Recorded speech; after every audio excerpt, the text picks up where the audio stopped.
voy a hablar y, como decía la presentación, trato no solo el aspecto patológico y criminal que puede ser individual, sino el hecho bastante espantoso que se pueden formar culturas en la cual se vuelve normal.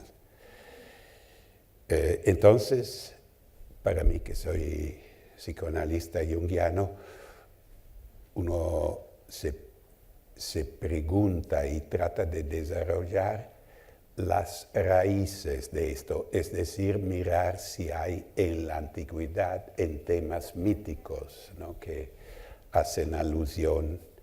Y bueno, personalmente, a diferencia de otros psicoanalistas, trato también siempre de verificar las cosas no solo en el mito, que se puede tomar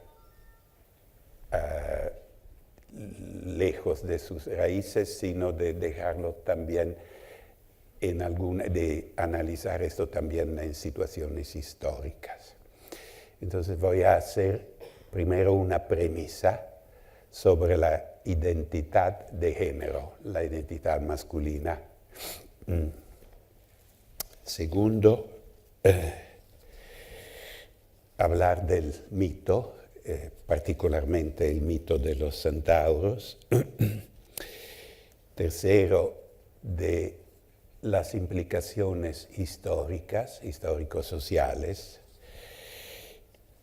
Y cuarta parte, las degeneraciones, las expresiones modernas o incluso postmodernas de la violencia masiva contra mujer, su empleo como herramienta en la guerra y otras formas de aberraciones.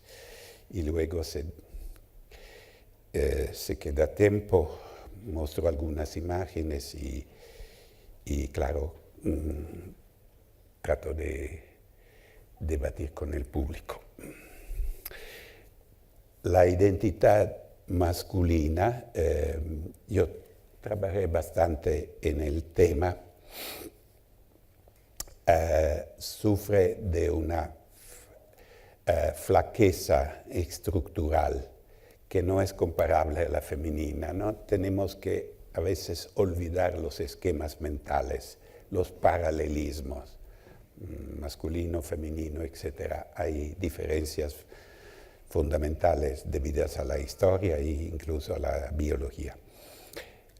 Por ejemplo, la identidad del padre, a la cual trabajé mucho, también tengo un escrito que quizás van a traducir, es menos estable de la madre, y esas, claro, no son ideas mías. Yo he tratado simplemente de poner estas cosas juntas de manera, si posible, coherente desde una perspectiva prevalentemente psicológica.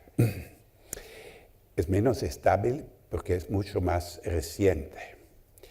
Decimos que en la identidad femenina, las dos polaridades, la madre y la, decimos, hembra humana, ¿no?, la compañera que busca el encuentro erótico, decimos algo de horizontal, ¿no?, y después algo de vertical, tener hijos. En la identidad femenina, estas dos polaridades están en un balance natural en todas las culturas, porque ya están en la natura, ya están en todas las especies vivientes, no solo en la humana. La identidad de padre como parte de la identidad masculina es como una sobreposición a la identidad del macho, animal o macho competitivo, macho agresivo. Ya entienden, creo, que estoy haciendo alusión a nuestro tema, ¿no? Las partes más primitivas y más animales, porque es reciente. Prácticamente, y otra vez sintetizo, me disculpen para una ponencia de una hora, un tema extremadamente complejo, pero el padre, como lo conocemos, es sustancialmente una formación de la cultura humana. En la evolución, incluso los animales más cercanos de nosotros, los grandes monos, la mayoría tienen, de todos modos, no tienen un papel de padre ni de compañero estable de la hembra. Compiten con los otros machos y el que vence por algún tiempo se queda con un grupo, en general un harem. Y es interesante porque es un término que emplean los zoólogos. Bueno, solo los seres humanos, nosotros tenemos, y acá se pueden hacer muchos chistes, naturalmente, sobre la estabilidad masculina, ¿no? Tenemos de todos modos la familia sustancialmente monogámica con un padre que tiene responsabilidades por los hijos y por su relación estable con la hembra. Eso lo dicen, claro, no solo yo, Freud, Jung, etcétera, los mayores psicoanalistas y también los mayores antropólogos. Los estudios más interesantes para mí se quedan los de Margaret Mead del siglo pasado, la mayor antropóloga norteamericana, que dice: uno tiene que aprender a los varones a ser padres en cada generación.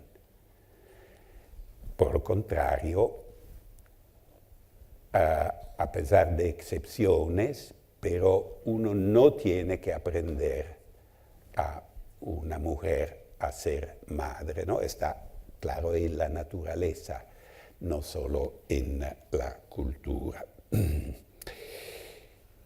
Por lo que nos concierne, entonces, el balance entre las dos polaridades, padre y macho, es bastante frágil porque es construida por la cultura y en ese sentido reciente, decimos de algunas centenas de miles de años, pero recientes y artificial.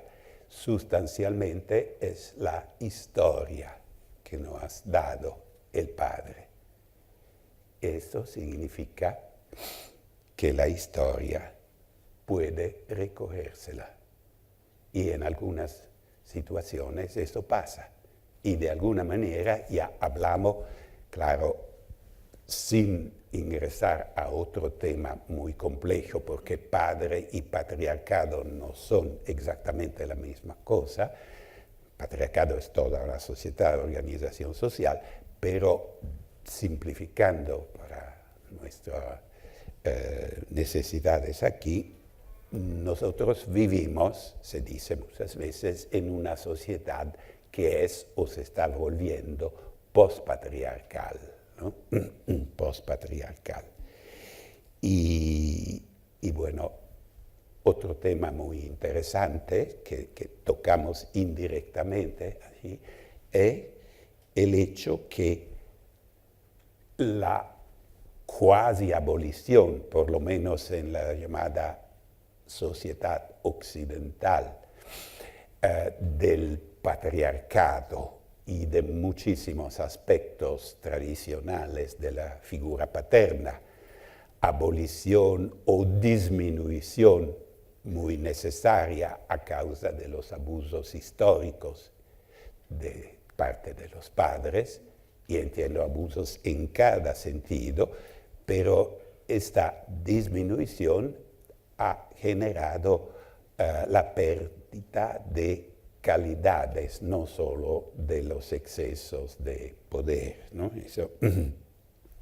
Y lo que se ve hoy en nuestra sociedad post-patriarcal, comillas, es que la sociedad postpatriarcal, en contrario de lo que esperaban en el siglo XX los movimientos feministas y mucho pensamiento progresista, no se volvió más femenina o femininocéntrica, ¿no? Se decía, yo pertenezco a la generación un poco utópica, ingenua de los años 70, con estas aboliciones, el mundo se va a volver menos agresivo, van a ser menos guerras, ¿no? Más mujeres, etc. Bueno, tenemos un poco más mujeres, por ejemplo, en este país, en posiciones de poder, pero la sociedad se queda machocéntrica, muy machocéntrica, e incluso se podría decir que el centro,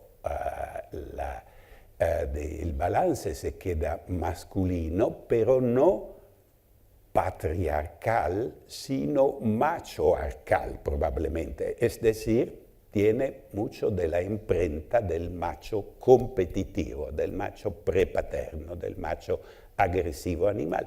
Y esto probablemente a causa incluso de muchísimas otras cosas de las cuales no podemos hablar, pero por ejemplo, como todos sabemos, del vuelco que se dio a la economía, ¿no? La economía se volvió más y más competitiva. Todo tiene prisa y todo tiene más competición.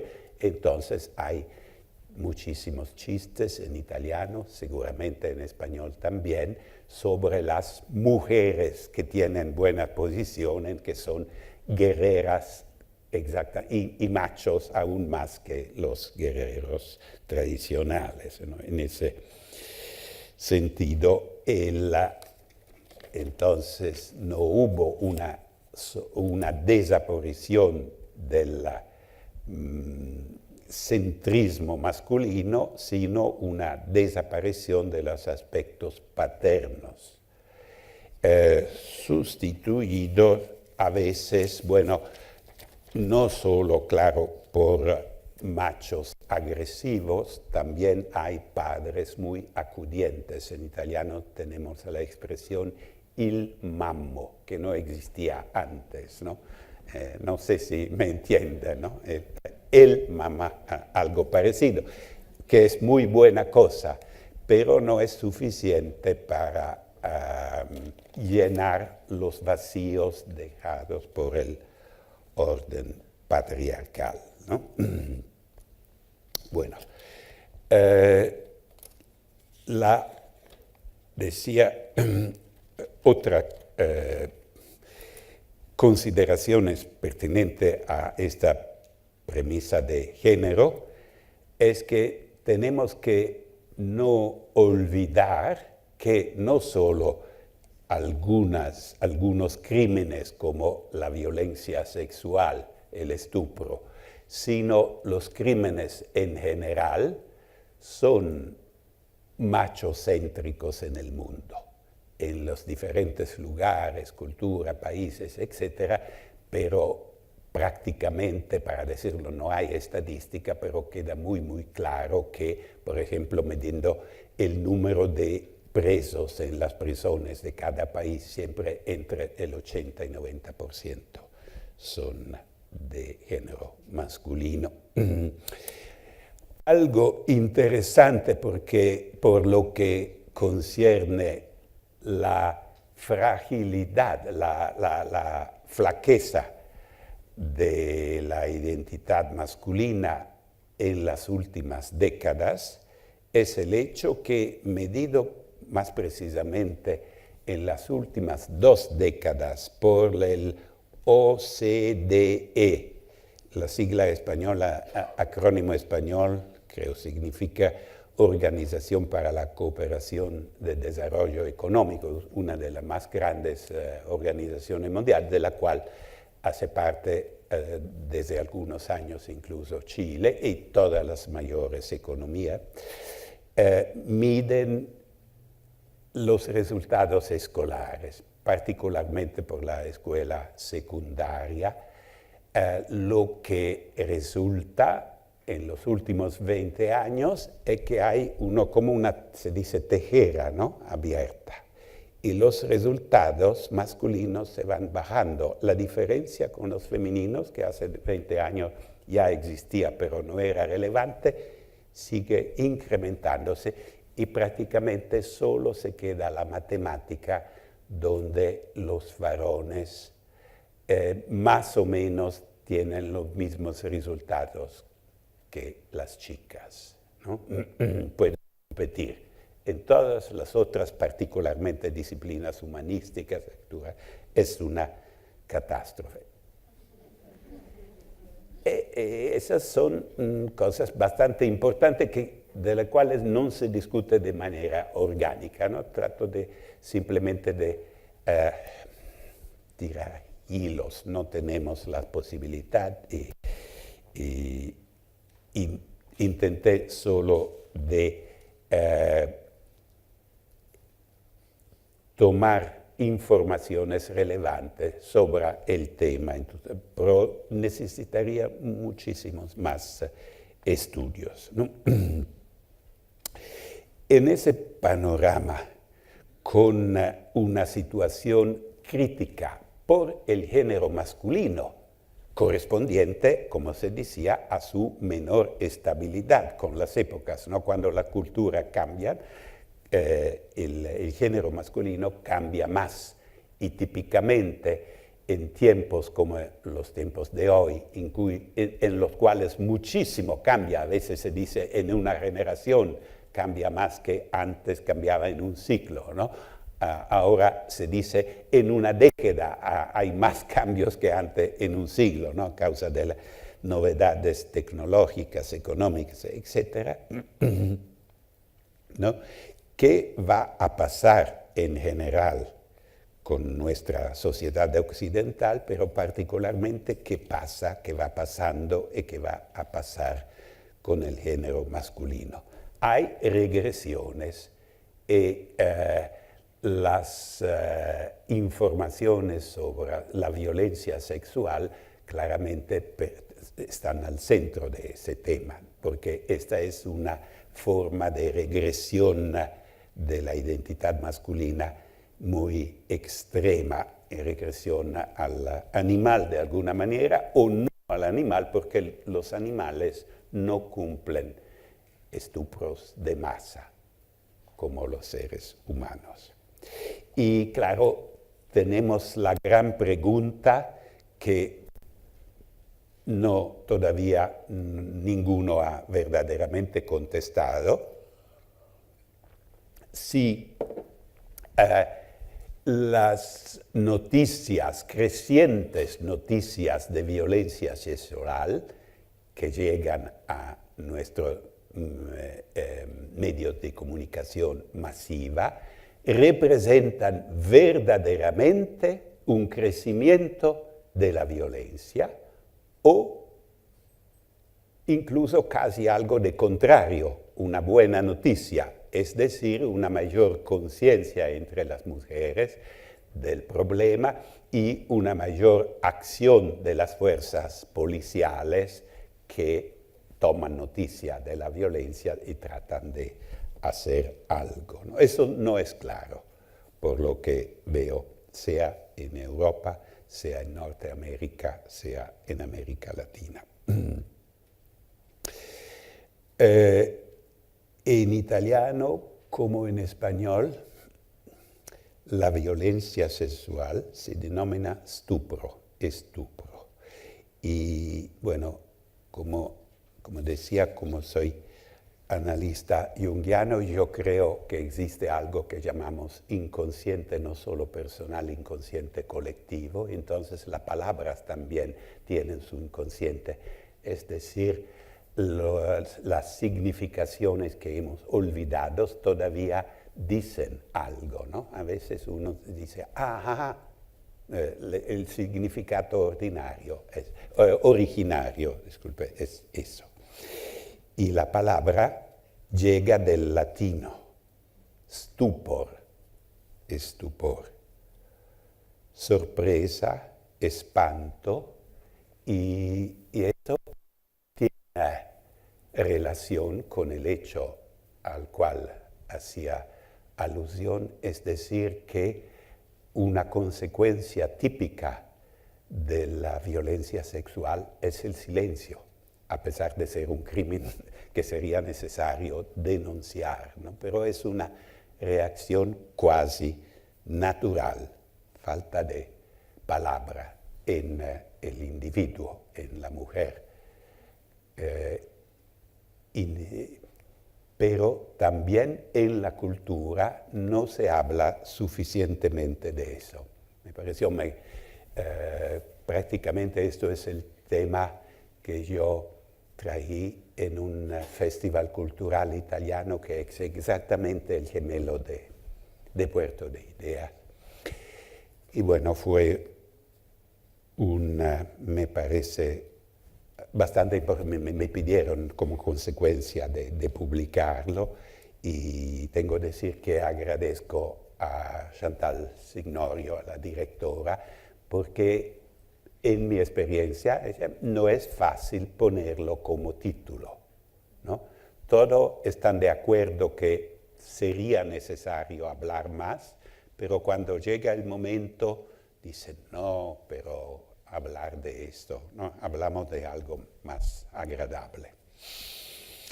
Como si no hablar de los asesinados fuese una solución contra el crimen, por ejemplo. Bueno, la diferencia, hay una diferencia, eso también no tiene estudios, por eso traté de enfrentarme con eso. Hay una gran diferencia entre la violencia individual, el estupro individual, el estuprador individual y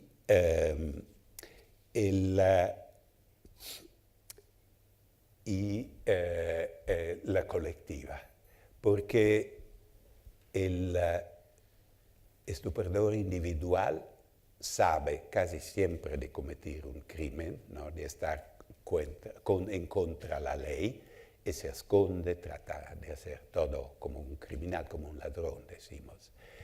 El problema es que el estupro colectivo puede causar una exaltación orgiástica entre los grupos de machos, y en aquel momento se vuelve en una cosa de alguna manera subcultural, forma quasi una cultura o, como dicen los antropólogos, los sociólogos, subcultura de la violencia, en la cual se pierde la conciencia, el sentimiento de culpa y la conciencia de estar cometiendo algo de criminal, ¿no? Esto es interesante. Hay, como decir, incluso una inversión de ese dado.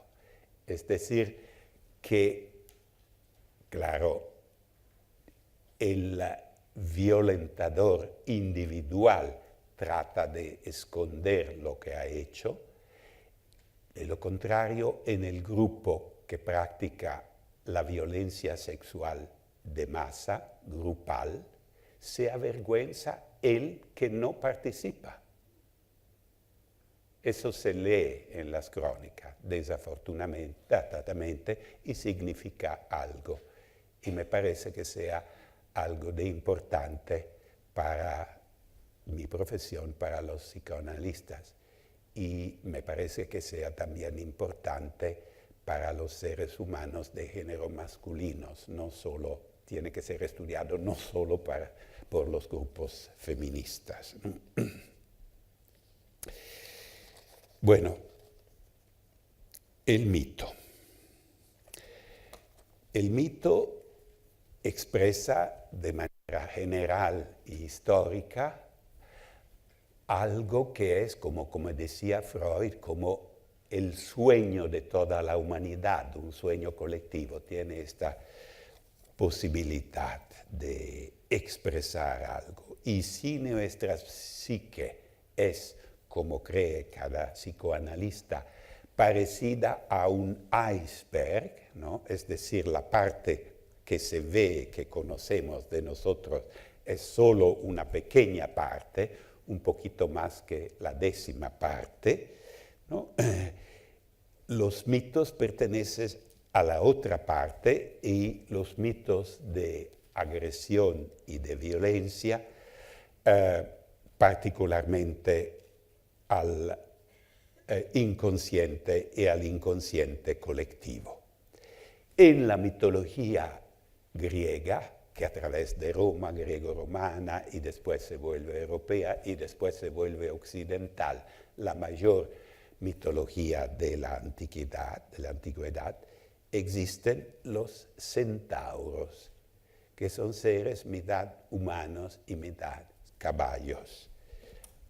Por la verdad, si se ve, seguramente todos conocen imágenes de centauros, por la verdad, como el ser humano es mucho más pequeño que un caballo, si trazamos una línea horizontal en una imagen de un centauro, el efecto es casi lo mismo como con la imagen del iceberg a la cual me refería. Es decir, la parte humana es poco más que un décimo del total. La otra parte es la parte animal, ¿no? Y el mito, si el mito hace alusión, como dicen los antropólogos, como dice el psicoanálisis, a un potencial general del ser humano, eso es muy interesante y nos habla de esta parte desagradable que existe en el psiquismo masculino potencialmente. Otra vez, me permitan una referencia a la etimología, centaurus llega del griego kentein, derrotar, toro, ¿no? Tauros, es decir, toros.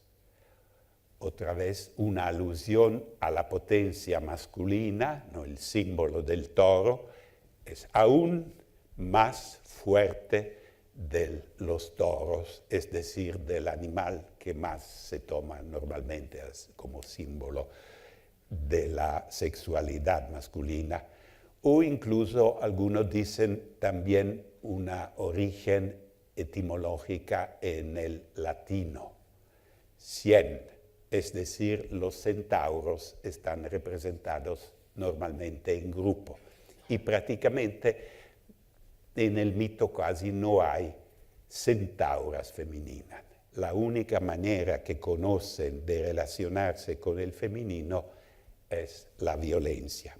Claro, hay algo acá también de muy complicado e interesante, como siempre en el mito hay centauros muy positivos y sanadores, ¿no? Como arquetipos de la medicina. Pero son las excepciones, ¿no? Lo que ellos practican es el secuestro de hembras, de mujeres. Bueno, en italiano secuestrar se dice rapire, otra vez el término, seguramente muchos aquí conocen el inglés, y en inglés las dos cosas están juntas. Rape significa, ¿no?, el secuestro, pero también la violencia sexual, como muchas veces en el mito. Y también algo bastante interesante que hace referencia al acto patológico, es decir, el raptus. Estoy seguro, se dice en español también, ¿no? El raptus, la posesión psicológica por un estado, por parte de un estado, una posesión mental, ¿no? El raptus. Y la posesión, que puede incluso ser posesión colectiva en dirección de la violencia sexual, cuando se vuelve colectiva, la llamé en esos estudios centaurismos, precisamente como se refiere a este mito, ¿no? Tiene este antecedente mítico, en una total falta de conciencia y en general, nos dice el mito, en situaciones orgiásticas, ¿no? De orgia, de abuso de alcohol. Lo que exactamente es muy, muy parecido a lo que pasa hoy típicamente en los de violencia sexual colectiva. Para las personas que se interesan a eso, una de las mayores fuentes de informaciones sobre el mito griego-romano es Ovidio Metamorfosis.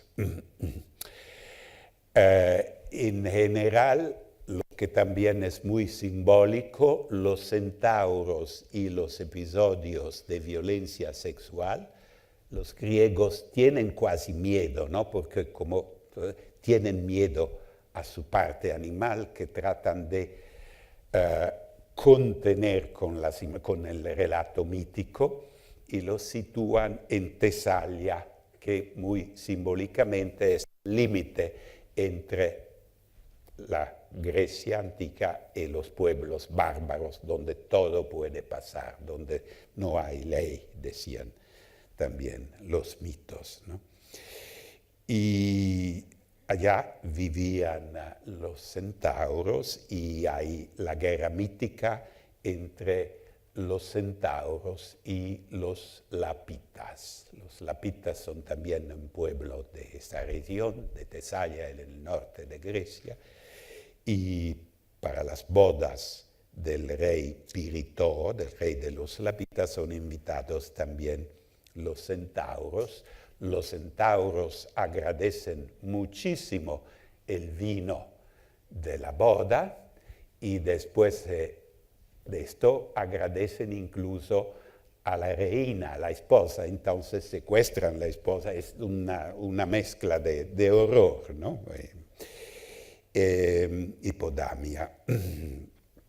Y después hay toda la guerra que simbólicamente representa de alguna manera esta guerra que nosotros modernos o postmodernos, pero nosotros seres de género masculinos, ante todos, tenemos que continuamente enfrentar entre algunos potenciales instintos y la civilización, ¿no?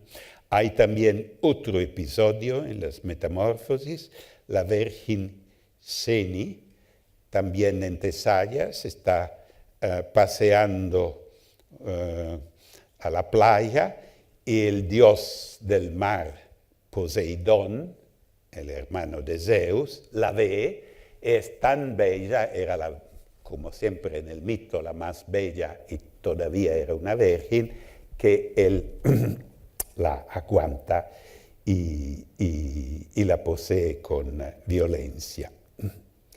Después de esto, lo que es otra vez interesante psicológicamente, Poseidón tiene el quasi que se lee en algunos casos arrepentimiento del estuprador. Y dice, bueno, yo soy un dios, puedo hacer lo que quieres. Pídame algo, ¿no? Un deseo de repagar. Pídeme y puedo cumplir prácticamente todo. Y Seni piensa un momento y como muchas veces en el mito, por lo menos para mí, disculpe, en mi interpretación, en lugar de hacer una corrección, poner verdaderamente un límite a la cosa, hace un error. Pide, te pido que esto no pase más.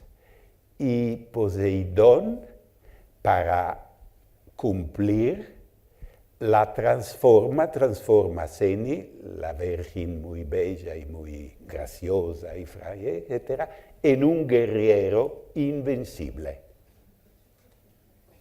¿Ok? Entonces, claro, ninguno va a violarla más. Pero eso no es lo que nosotros psicoanalistas y no solo psicoanalistas llamamos la identificación con el agresor, ¿no? Y bueno, se habla muchas veces, desafortunadamente, de las parejas de hombres muy violentos y violadores que en lugar de denunciarlos no se identifican demasiado con él. La consideración siguiente, como decía, tercera parte, implicaciones históricas. Bueno, para un italiano, pero también de alguna manera indirectamente para toda población que se llama latina, tiene sentido no olvidar que, según los historiadores y particularmente Plutarco y Livio, a la origen de Roma está un secuestro masivo y una violencia masiva de mujeres, ¿no? Roma, fundada por Rómulo, no tenía bastante mujeres y entonces hacen una trampa a sus vecinos sabinos, una fiesta, y a mitad de la fiesta, otra vez cuando todos han tomado demasiado, hay un secuestro de las mujeres sabinas y la guerra que seguramente muchos conocen, que sigue, solo que después de muchas discusiones la guerra está empezando cuando ha pasado bastante tiempo, más que un año después, y en aquel momento son las ex-sabinas y neoromanas que se ponen en el medio entre sus padres y hermanos sabinos y sus neoparejas romanas, y dije, no, ahora la solución no es matarlos todos porque ellos ya tienen hijos de los nuevos partners y todavía se quedan con la sangre de los otros, ¿no? Entonces, la solución simbólicamente de la violencia buscada en una intermediación femenina o simbólicamente otra vez en la intermediación de sentimientos y approaches femeninos y no solamente masculinos tradicionales de competición. Pero esto es, claro, seguramente tiene alguna verdad, pero las fuentes son míticas. Las fuentes históricas, de lo contrario, nos dicen muchas cosas que tocan el problema de la violencia masiva total en las dos Américas. Como seguramente ustedes saben, en el norte de América, en Estados Unidos, un factor de retraso de la población de origen africana, ¿no? Es el tener pocos padres y esto es una derivación del hecho que en la esclavitud no había el padre y se había de alguna manera olvidado, ¿no? Se podía. No había el padre porque no había contrato matrimonial, un esclavo no podía. Entonces la relación también legal era con la madre y todavía hoy, todas las análisis lo dicen, los afroamericanos tienen padres solo en el 29% de los casos, ¿no? Y se sube hasta el 80-85% de los norteamericanos de origen asiática, que son los que van por arriba en la escala social. Lo que es interesante es que entre los afro-norteamericanos hoy en día se difundió probablemente muchos lo saben, decimos, turismo de las raíces, porque con el DNA hoy, clic, uno puede saber, ¿no? Para esta población que está tan pobre, particularmente de historia y de mitos, han perdido sus raíces, por lo menos pueden conocer en cuál país, parte de África, vivían sus antepasados. Pero, haciendo las pruebas del DNA, ¿qué resulta? Resulta que el 30% más o menos de los afro-norteamericanos tienen también sangre europeo. Y entienden muy bien por qué, ¿no? Porque la violencia de los padrones, ¿no? De los propietarios de cuerpos, era generalizada también en ese sentido. En América, en toda América Latina, el problema es aún más grande. Seguramente acá hay personas que lo conocen mejor que yo. Decimos, yo he leído bastante de la historia de América Latina y sobre ese tema particularmente el problema es típicamente más en la parte norte del Suramérica y en la Mesoamérica, menos en el cono sur, que es más europeo. Pero decimos, sabemos que la colonización española y portuguesa, pero la española en todo el primer siglo fue compuesta solo de hombres, ¿no?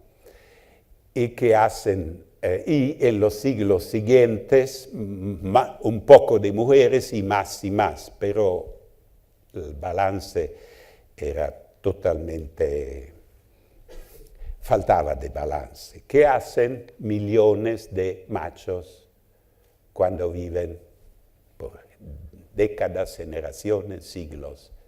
Bueno, hacen algo, hay en muchísimas partes de América Latina lo que ha sido llamado una violación originaria, ¿no? Matando en muchos casos los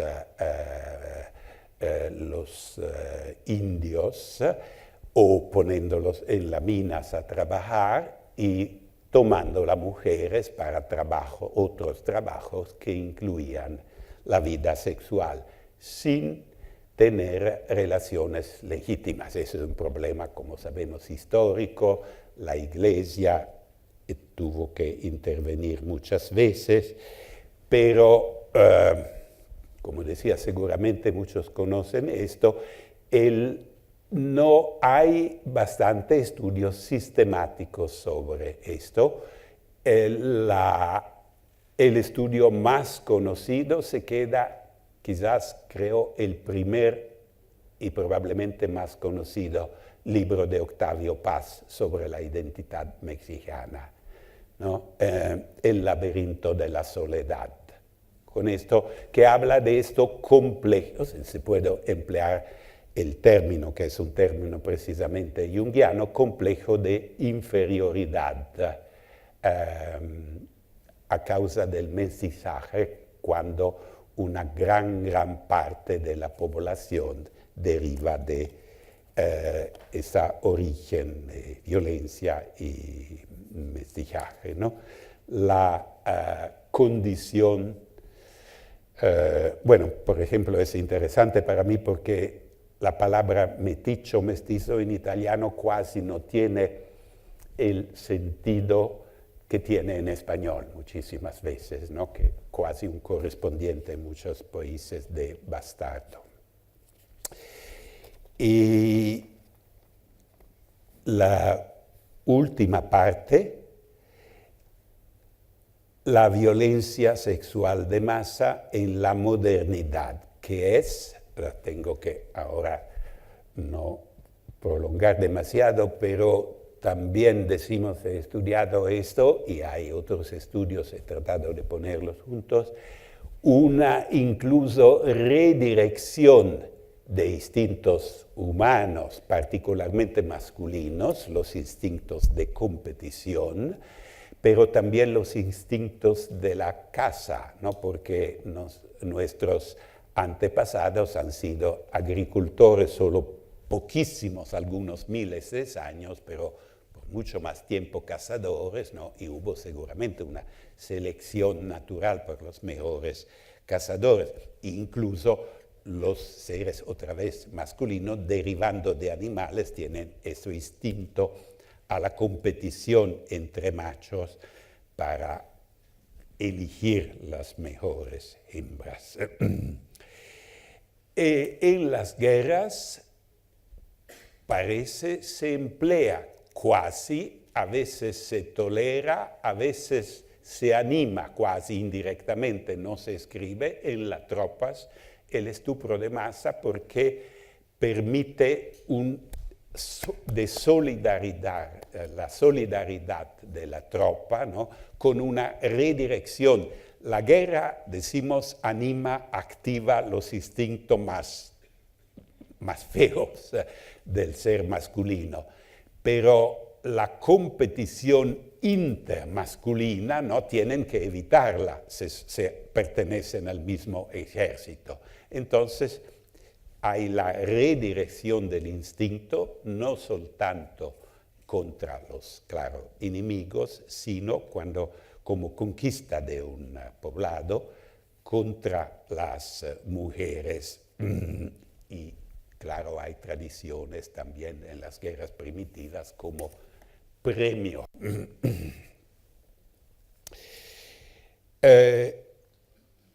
En 1945, al final de la Primera Guerra Mundial, de esto los libros no hablan mucho, pero hay muchas pesquisas hoy en día, para provocar la huida, la fuga de los alemanes de las partes orientales de Alemania, que en los acuerdos habían sido asignados a la Unión Soviética o a otros países para compensarlos, se practicó la Armada Roja, ¿no? El ejército soviético practicó la violencia masiva en los últimos meses de guerra. Probablemente más que 2 millones de mujeres fueron violadas y claro, en la parte oriental de Europa no se habló, en la parte oriental de Alemania la comunista no se habló porque eran los vencedores, pero también en la Alemania occidental esto pertenecía al pasado del cual no se quisiera hablar. En el proceso de Nuremberg, ¿no? El más grande juicio contra crímenes de guerra, se enfrentaron los crímenes de guerra, pero no esto. Porque la paradoja es que fue practicado por los vencedores, ¿no? Más que 2 millones, que no fueron 2 millones de mujeres. Los estupros fueron mucho más, porque algunas fueron violadas decenas o incluso centenas de veces, ¿no? Hay estudios. Bueno, la paradoja, porque la historia humana siempre es paradojal, como el ser humano mismo, es que como crimen no fue juzgado en Nuremberg porque los nazis hicieron todos tipos de crímenes, pero esto no fue practicado mucho porque la violencia a las poblaciones vencidas estaba juzgada como un acto criminal, no a causa de la violencia hecha a la víctima, sino a las leyes del Estado, que eran leyes raciales, ¿no? Y, por ejemplo, en la guerra contra el este de Europa, los pueblos eslavos eran inferiores y la ley nazi era muy severa, entonces como crimen contra el Estado, no contra el... Esta es la paradoja. De todos modos, fue practicada de manera masiva y no hay estudios difusos, como se dice, pero hay muchísimos documentos y el libro más interesante sobre esto se llamaba, desapareció, un libro de los 50, El diario de la anónima de Berlín. Una mujer anónima que después se supo era una periodista, una intelectual que hablaba muchas lenguas, etcétera, que escribió sobre su experiencia, que también es muy interesante porque ella también dice, entre los lobos tengo que elegir un lobo que sea un poquito más civilizado y me defienda de los otros lobos. Entonces eligió un capitán. Un capitán que también, ella hablaba ruso, como decía, y el capitán que tenía un poquito de la psicología de Poseidón, que hemos visto, empezó la relación sexual diciendo, se le pido disculpa. Son años sin mujeres, entonces, bueno. Bueno, hoy se habla de Colombia, de la guerra civil en Colombia. Tendría que estar terminada, pero por todos bandos fue practicada la violencia sexual masiva, también para desplazar poblaciones, ¿no? Es la manera más sencilla. Hay rumores, todos hablan, no se escribe, pero todos hablan de la violencia, y la población civil se va, las mujeres se van, ¿no? Desde muchas décadas hay guerras endémicas que nunca terminan en África Central, donde se practica como herramienta de guerra, y en Sudáfrica se practica, por lo menos dicen los estudios, en los suburbios pobres de Johannesburg, el jack-rolling, que es el secuestro, un grupo secuestra una o a veces 2 o 3 chicas para el fin de semana. Toman cerveza y chicas, ¿no? Y hay estudios que dicen cómo eso es frecuente.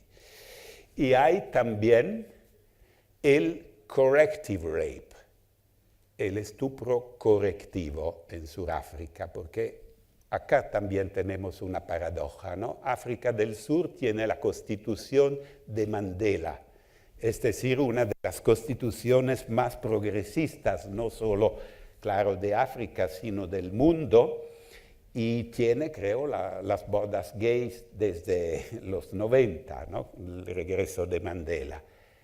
Pero, claro, la población, particularmente la mayoría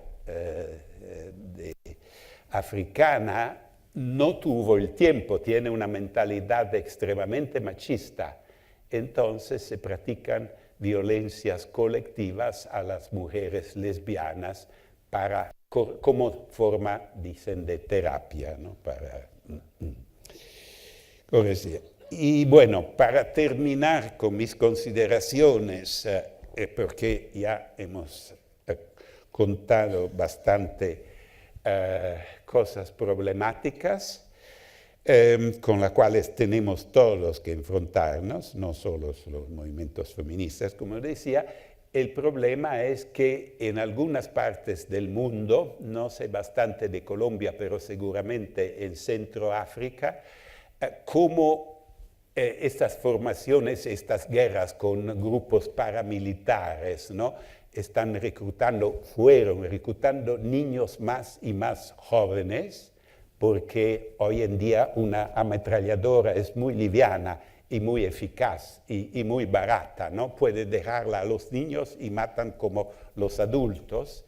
Entonces hay chicos, varones, que ahora se volvieron adultos, pero tuvieron como única iniciación a la sexualidad, no la ternura, no el sentimiento, sino en grupo esas experiencias, ¿no? Esto es bastante extremo y pone problemas generales y nuevos. Y se le dejo un poco antes de pasar, de decir 2 palabras de conclusión y de pasar a la discusión, algunas imágenes, porque pueden decirnos algo. Se le colecciona como no se habla de las cosas, hay siempre imágenes indirectas, pero de verdad hay crónica. Esto es el mejor periodista cuando todavía no existía la fotografía. Se llama Goya, ¿no? Y esas son sus grabaciones sobre la conquista de España por los franceses, y hay diferentes imágenes de agresiones a las mujeres, y es interesante porque cuando hay un artista como él, hay el arte a pesar del sujeto terrible, ¿no? Está Goya. Y después es difícil. Después hay las guerras modernas. Esto es un póster de la Primera Guerra Mundial de Estados Unidos, enlist, ¿no? Para reclutar voluntarios en la guerra contra Alemania, y hay la típica, he tratado de eso probablemente en mi otra charla hace 2 años sobre paranoia colectiva, la animalización del enemigo, ¿no? El enemigo, el alemán, es un mono, se vuelve en un mono. ¿Qué hace el mono o el ser humano primitivo? ¿No? Secuestra mujeres. Bueno, hubo muchísimos problemas en la Primera Guerra Mundial, pero la violencia de masa, como decía, es un problema más de la Segunda. Entonces son ficciones, ¿no? Tiene un bastón que se llama Kultur, el mono alemán. Mad Brute. Eso es contrario al final de la guerra, con la humillación extrema de Alemania que después causó el empezar del nazismo. Los franceses enviaron en parte de Alemania ocupada tropas coloniales, y eso fue recibido por los alemanes humillados como un insulto aún peor, ¿no? Porque se suponía que los africanos no tienen controles sobre sus instintos, entonces se depictan como monos que secuestran a las mujeres alemanas blondas, etc. Todo es propaganda, ¿no? No es referencia, pero se emplea para el imaginario colectivo. Como se decía, en la verdad, en la historia fueron hombres blancos violando a mujeres negras, en la mayoría. Estas son las prisiones alemanas, con toda una invención de la propaganda alemana. Y esta es en la Guerra del Pacífico. Los japoneses que van a secuestrar a las mujeres americanas, los que es totalmente ficcional, porque la guerra se pasó en el Pacífico, nunca hubo japoneses llegando a Estados Unidos, pero el terror, ¿no? Se habla, la violencia sexual de parte de una otra raza. Eso tiene. Y esto es un póster racista del sur de Estados Unidos, ¿no? Que, como programático de los linchamientos, que los fascistas reemplearon cuando los americanos llegaron a ocupar Italia fascista, diciendo, ahora llegan los americanos, muchas tropas son de color y seguramente vamos a tener violencia sexual. Y esto es un manifiesto político, es un manifiesto, la tapa de un semanal polaco. En Polonia no hay otra discusión, una minoría, no hay inmigrantes islámicos, lo tenemos en Europa Occidental, pero no en Europa Oriental y Polonia, pero los movimientos, decimos, racistas, dicen, no volemos los africanos porque son todos estupradores, ¿no? Esa es la fantasía. Bueno, ¿qué puede hacer los psicanalistas y qué puede hacer la sociedad con estos problemas? El abuso sexual es siempre algo que deja una herida profunda. He hablado en algunos escritos de la asimetría del mal, es decir, un acto violento puede ser una cosa de un instante, decimos de un pedófilo o de un estuprador, y la víctima tiene que tratar de reparar la herida dentro de muchísimos años, por toda la vida. Entonces necesitamos continuamente de educación, necesitamos de terapias individuales, pero también de discusión. No hay suficiente cultura de estos temas, ¿no? Decimos, cuando la única solución se queda la terapia individual, de alguna manera me parece es limitada, porque en parte se queda una aceptación de una de las terribles consecuencias de la violencia, del abuso sexual, es decir, nos quedamos en el silencio, ¿no?, de la oficialidad, no hay grupos. Y una forma que buscamos en el mito, en los textos clásicos, de alguna manera maravillosa de lo que el psicoanálisis en general llama la sublimación, es decir, a través de una expresión superior, posiblemente artística, ¿no? El sobrepasar un obstáculo, es el coro de las mujeres troyanas en la tragedia Las Troyanas, creo que sea de Eurípides, ¿no?, uno de los tres grandes dramáticos de la antigüedad griega, cuando las mujeres troyanas, que sus maridos han sido matados, ellas se van como esclavas, y que incluye claramente la violencia sexual a Grecia, ¿no? Y hablan, pero hablan entre ellas, y el coro expresa su verdad de manera colectiva. Y eso se ve, si alguien tiene el texto, es maravilloso, ¿no? Tiene también elementos de curación. Y fascinante es cómo se parece a esto algo que nos relata la Anónima de Berlín en su texto, ¿no? Después de las primeras violencias se van adaptando, ¿no? Incluso las violencias se van volviendo monogámicas y un poquito respetuosas. Y las mujeres de Berlín sin sus parejas masculinas tienen todavía como grupo que lavar a las tropas sucias de los soldados soviéticos, y todas lavan, ¿no?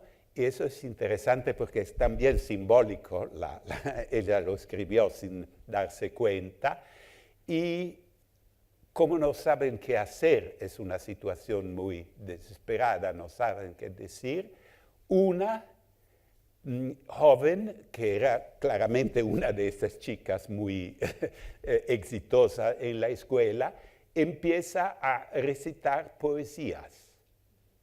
Y muchas saben las poesías y repiten más y más y más las mismas poesías, ¿no? No tienen instrumentos para tocar, tratan de cantar también, pero particularmente de recitar poesías sentimentales posiblemente, y eso también es un instrumento, ¿no?, que está limpiando no soltanto las camisas de los vencedores, pero también están tratando de limpiarse colectivamente con una compartición de esta experiencia. Gracias, y espero que alguien tenga preguntas o observaciones.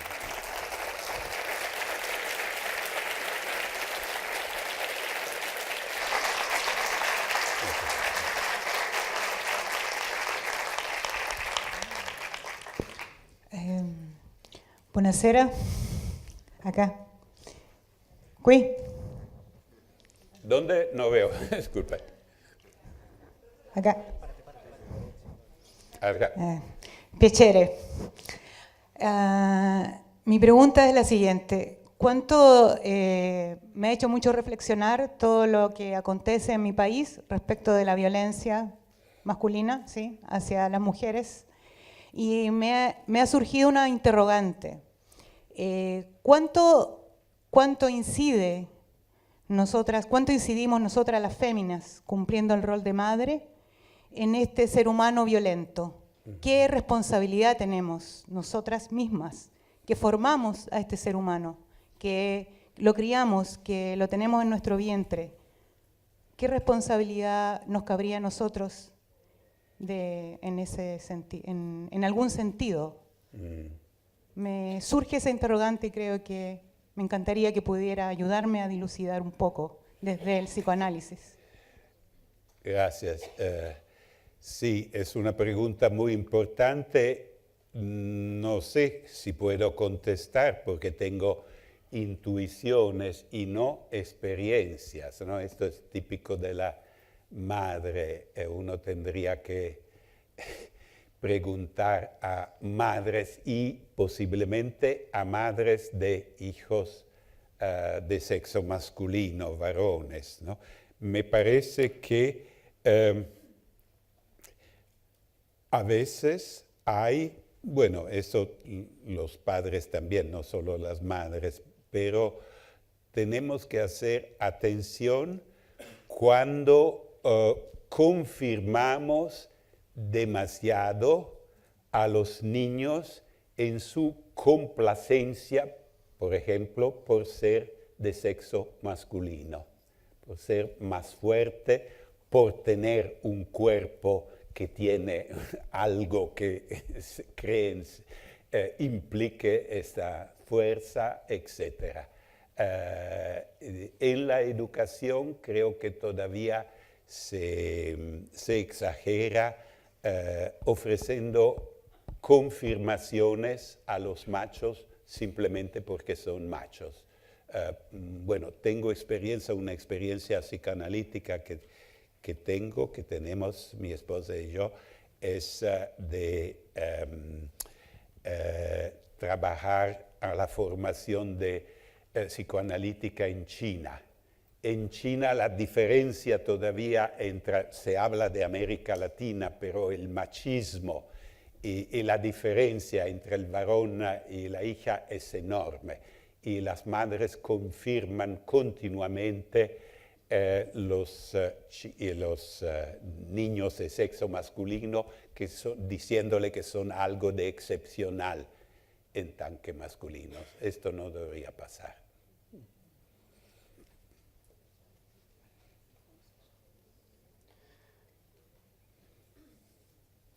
Luigi. ¿Sí? Me impactó su referencia a las violaciones de las mujeres alemanas después de la Segunda Guerra Mundial. Y le quería preguntar sobre cómo se puede sanar o superar esa violación masiva. Conozco un caso de una mujer alemana que 40 años después hablaba con mucha emoción sobre su experiencia de haber sido de saber de violaciones, no hablo en forma personal, pero ella se había casado en los años 60 con un norteamericano que también luchó en la Segunda Guerra Mundial, contra los japoneses, pero también un soldado americano. La capacidad de ella, me impresiona su capacidad de superar ese dolor, superar esa violación, casarse con un norteamericano, pero también hablar y no dejar en silencio su experiencia y la experiencia de su sociedad. ¿Cómo piensa que se puede lograr esa voz y esa superación de algo tan traumático? Bueno, estaba haciendo alusión posiblemente con grupos de víctimas cuando no se ha pasado demasiado tiempo, ¿no? Demasiado decimos, cuando uno está demasiado vecinos al acontecimiento es difícil, pero también cuando se queda demasiado lejos. Y creo que desafortunadamente eso se entiende muy bien leyendo este diario de la Anónima de Berlín. Desafortunadamente la cultura ayuda muchísimo.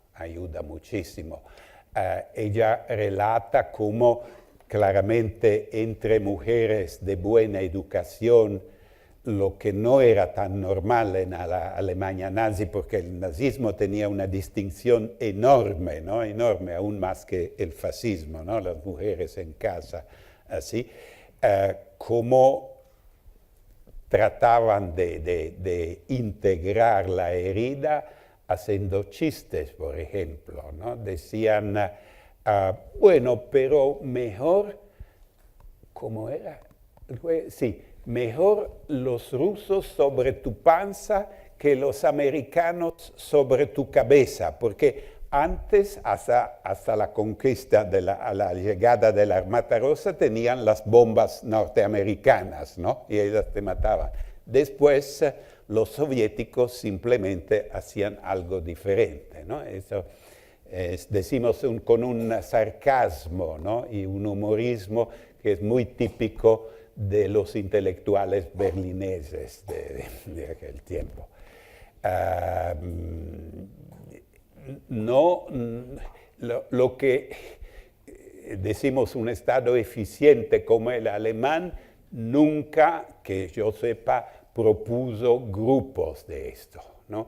Y fueron grupos feministas, particularmente en los años 90, cuando después de la caída del muro de Berlín hubo acceso a los archivos de la Alemania Oriental y hay un documental sobre esto, hubo publicaciones, etc. Pero habían pasado 40 años, ¿no? Y muchas habían muerto o estaban seniles, no se acordaban. Todavía en el documental se ve que muchas son mujeres de 90 años o qué, pero lloran. Decimos, en la mayoría de casos la herida es tan grande que todavía se puede hacer algo. Pero bueno, nunca fue institucionalizado. Mi intuición sería que en una situación como la actual en Colombia, una de las tareas del gobierno sería formar grupos terapéuticos de mujeres que tienen una experiencia común de este tipo. Profesor Soja. Sí. Acá. ¿Dónde? Allá, arriba. Bueno, buenas noches a todos. Agradezco su conferencia magnífica. Mi pregunta son dos. En el mundo actual capitalista, donde... ¿En el mundo? Actual, capitalismo, Sí. Objeto de consumo la mujer.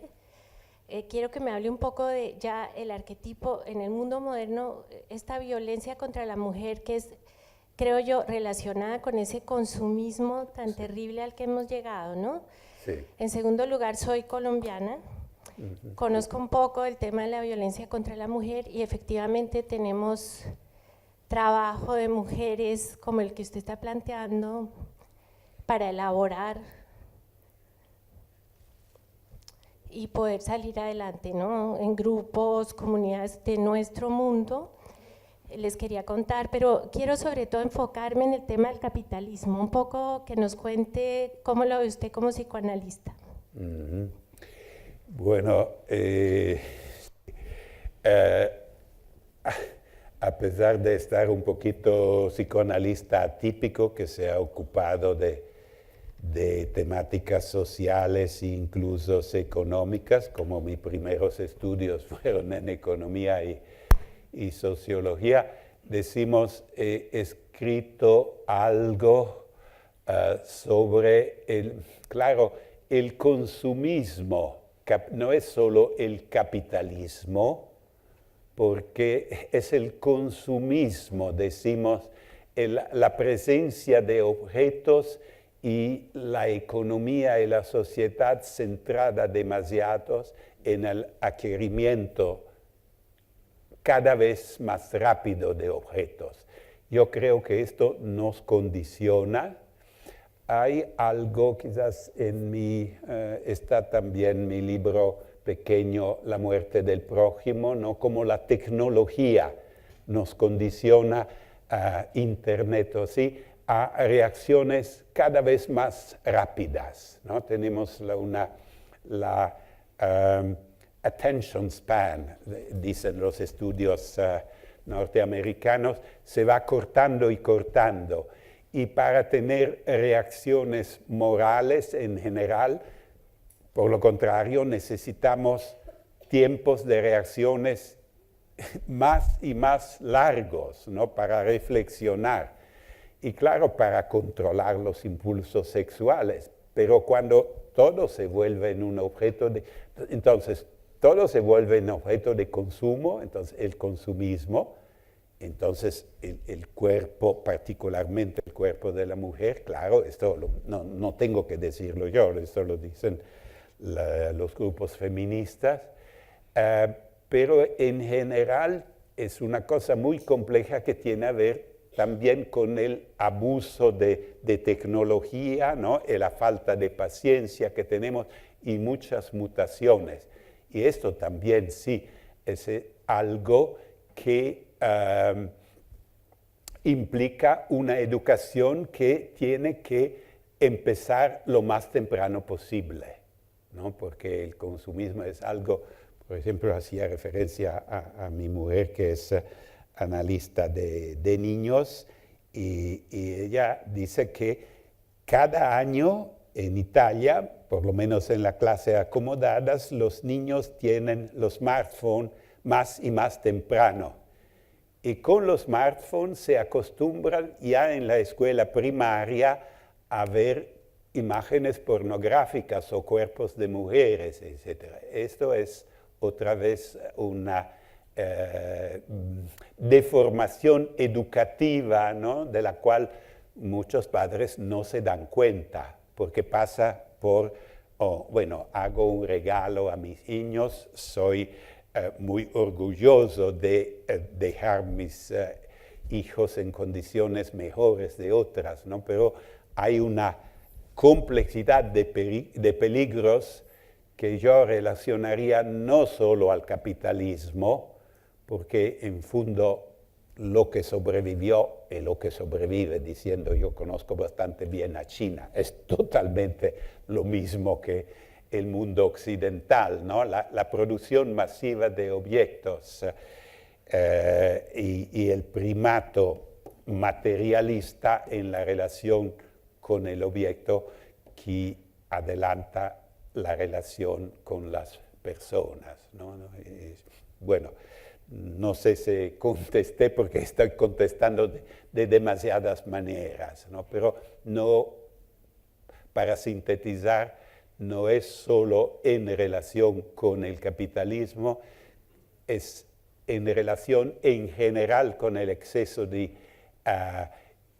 tecnología y con el exceso de centralidad de la economía en nuestra vida, seguramente. Todo nos anima. Tengo otros ensayos en los cuales traté de enfrentarme con estos problemas, ¿no?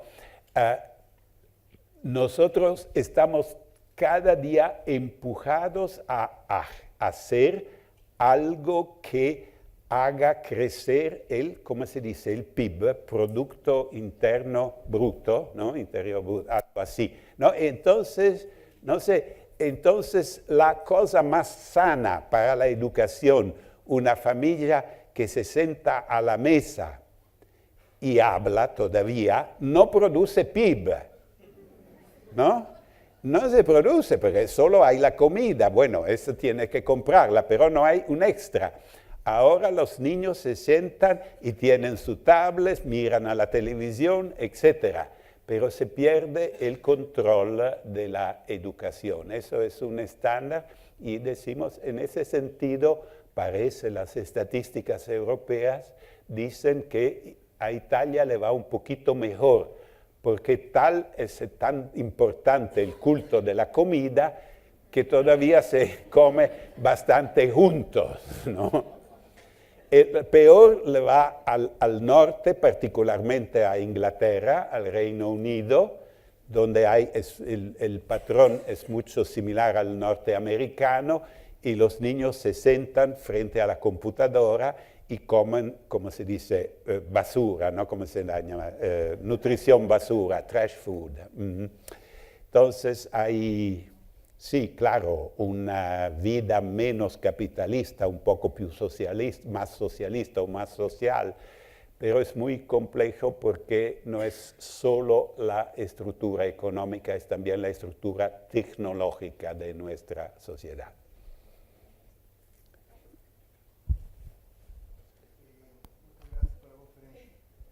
¿Sí? No, quería preguntarle qué opina sobre la pospornografía y la teoría queer. ¿La pornografía? La pospornografía. Pospornografía. Sí. No conozco el término de pospornografía. Es el uso de la pornografía y el uso de la imagen de la mujer o del hombre en que se torna en contra de la pornografía misma, como imagen de consumo. Uh-huh. Es decir, ¿qué pasa después del consumo? No, que se invierte el proceso pornográfico.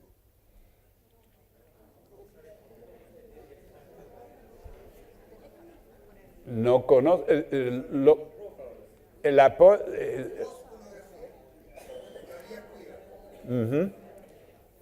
Yo sé que cuando hay un exceso de pornografía no, disculpe, no tendría que conocerme la teoría. Lo que sé es que, por ejemplo, en Dinamarca hicieron el experimento de no poner límites totalmente, ¿no? En algunas situaciones en Suiza también, y hay un efecto, un resultado como de saturación a veces, ¿no? Cuando hay un exceso cae el interés, cae el mercado, cae la libido también de las personas, pero eso es también muy, muy complejo porque también todos los experimentos de liberación, también de penalización, disculpe, también de las drogas, de borrar los límites, tienen efectos positivos y otros efectos negativos.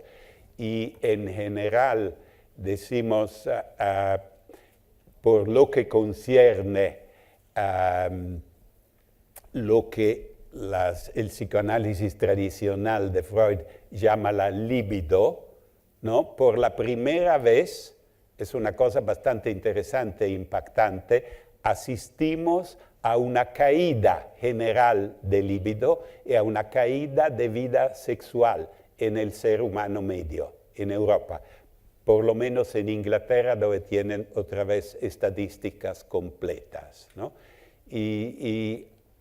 Bueno, es un fenómeno totalmente nuevo, no hay precedentes, claro, porque a empezar con Freud todo el siglo pasado hasta los últimos años hubo, se puede decir, una liberalización de la sexualidad en todos sentidos, incluso más actividades sexuales, más variedades en todo sentido, y ahora se empieza a ver otra cosa, como si fuese una frigidez generalizada, una frigidez cultural. Es un fenómeno totalmente nuevo, he empezado a escribir, pero bueno.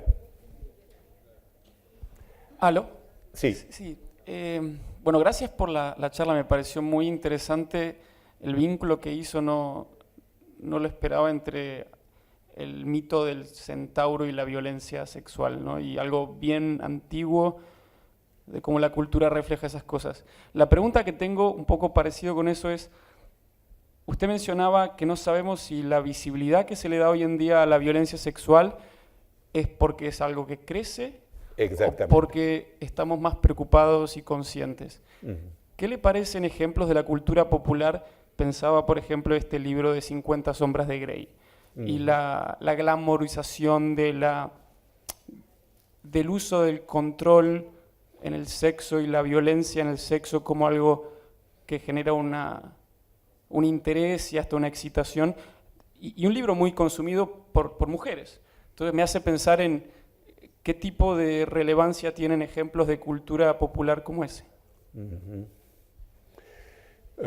Bueno, creo que hoy al nivel, por lo menos de las clases educadas, no hay casi diferencia. Y el libro fue construido por alguien que trataba de hacer un buen business. No una nueva interesante expresión erótica. ¿No?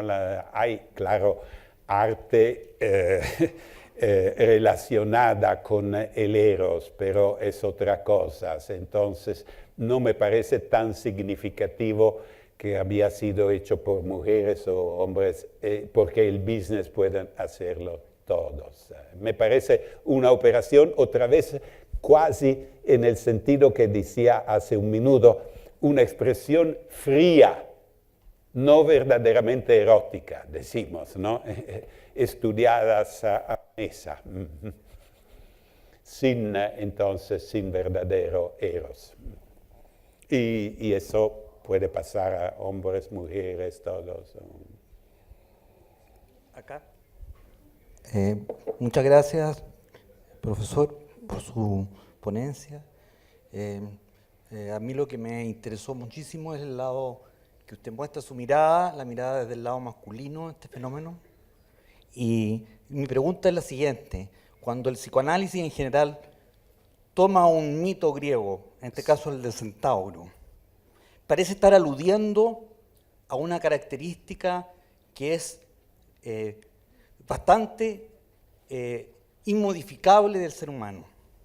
¿Bastante? Inmodificable, bastante fija, sí. bastante estable. Sí. O sea, ¿en qué Sí. medida el hombre, desde el cual usted ha hecho toda esta exposición, puede superar ese carácter de centauro en que un 90% es bestialidad y un 10% es humanidad, o estamos condenados a repetir esta historia tremenda, terrible, que usted ha estado relatando de forma tan conmovedora y gráfica y triste, Sí, digamos? claro que sí. Estamos siempre condenados a vivir en el 10%, pero hay tanto espacio en estos 10%, me parece, tantísima variedad, tantísimo interés. Tenemos, a diferencia de la antigüedad, pero también de generaciones recientes, tenemos todos la posibilidad de elegir nuestra vida sexual, nuestra pareja, ¿no? Hasta tiempos bastante recientes, incluso en Europa, uno tenía que elegir la pareja prácticamente que habían decidido sus padres. Hoy no. Entonces hay variedad. Si la cosa no funciona, y pido disculpas porque estoy sobreponiendo, claro, la relación con la sexualidad.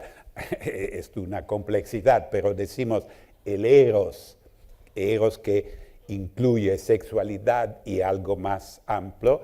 De todos modos podemos mudarnos, ¿no? Podemos también con, claro, gastos, ¿no? Sea económicos, sea psicológicos, pero podemos separarnos y divorciar prácticamente en todos los países del mundo, creo, a la excepción del Vaticano probablemente. Y bueno, prácticamente por todas partes, a la inclusión del Vaticano, podemos elegir comportamientos homosexuales y no solo heterosexuales. Entonces, ¿qué decir? Claro que tenemos que tener límites, pero el ser humano siempre ha existido en ¿cómo se dice? El adestramento, ¿no? To tame in English, en el control de la parte animal, ¿no? Y no fue tan mal. También estaba hablando de, por ejemplo, cuando comen los niños, si miran en la pantalla, olvidan lo que comen. Hay una mala educación gastronómica, por ejemplo, en el norte de Europa, a diferencia de Italia en ese sentido, y los niños se vuelven obesos, no porque gustan más la comida, ¿no? Sino porque los instintos de comida están fuera de control. Y me parece que, naturalmente, de manera muy simplificada, algo parecido se puede decir también con la sexualidad. También la sexualidad, claro que pertenece a la sexualidad de los hombres y de las mujeres, tener algo de salvaje, ¿no? Momentos y así. Pero en general, decimos el buen balance entre el humano y el animal es una garantía de buena y sana vida sexual. No dejar ir las cosas. Entonces decimos, el control no es... bueno, es lo que decía Freud, ¿no? En su libro, ¿cómo se llama en español? El mal de la civilización, ¿no? Un Unbehagen en la cultura, sí, el mal de la cultura. Toda la cultura existe en el control de los instintos, pero hay culturas mejores y peores, y en general no la pasamos tan mal, me parece. Seguramente en Europa hoy en día, aunque todos se quejen, y me parece en general en América Latina también, por lo menos en este país. Y claro que todo requiere el control de los instintos, también los instintos grupales de socialidad. Vivimos en una vida, decimos, artificial, ¿no? El ser humano es un ser grupal, pero hecho para pequeños grupos, y vivimos en ciudades de millones de habitantes. Todo requiere mucho control.